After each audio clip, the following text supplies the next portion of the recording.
교통사고로 흉터가 남으셨다고요? 그럼 성형 비용으로만 끝내시면 안 되시죠? 보험회사에서 절대 먼저 얘기해주지 않는 추상장애에 대해 설명드리겠습니다.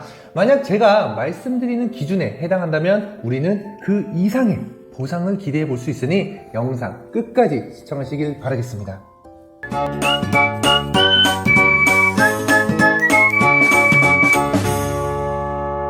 안녕하세요. 스마트한 손해자동사 홍진우입니다. 오늘은 교통사고 후 흉터 보상에 대한 정보를 준비했는데요. 아무래도 교통사고는 다른 사고와는 다르게 사고 충격으로 몸에 흉터가 남는 경우가 많습니다. 그럼 대부분 흉터가 남으면 보험회사에서는 성형 비용으로만 보상을 하고 끝내려고 하지만 저와 같은 전문가는 쉽게 넘어갈 수 없습니다. 후유증이라고 하면 팔이나 다리 등 기능에 문제가 있는 경우에 해당한다고 생각하시지만 교통사고 장애 판정 기준에는 추상장애라는 기준도 있습니다. 추상장애, 말 그대로 눈에 보이는 흉터에 대한 장애를 뜻합니다. 그럼 흉터만 남으면 다 되느냐? 그건 또 아닙니다. 바로 기준에 대해 설명을 드리면요.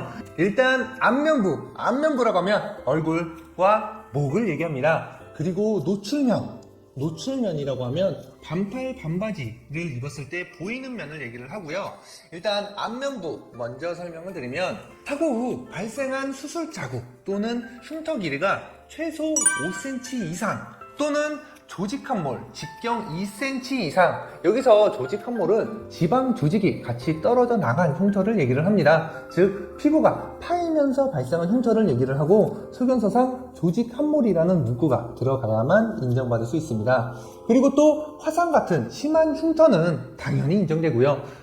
그 다음 목은 수술 자국으로는 안 되고 손바닥 크기의 2분의 1 이상의 추한 모습이 남은 경우를 최소 기준으로 합니다. 물론 여기 최소 기준보다 더 많은 흉터가 남으면 그 이상의 보상을 기대할 수 있겠죠. 그 다음 노출면에서 많이 헷갈려 하시는 분들이 많이 계신데 정확히 다시 말씀을 드리면 반팔 반바지 기준입니다. 그럼 팔꿈치 아래로 무릎 아래로 보이는 면에 어른 손바닥 크기의 흉터가 남았다면 가능합니다. 간혹 화상사고로 허벅지 등을 말씀하시는 경우가 있는데 여성분이시라면 치마를 입기 때문에 무릎 위쪽으로도 인정이 되는 경우가 있지만 그 외에는 노출면 기준입니다.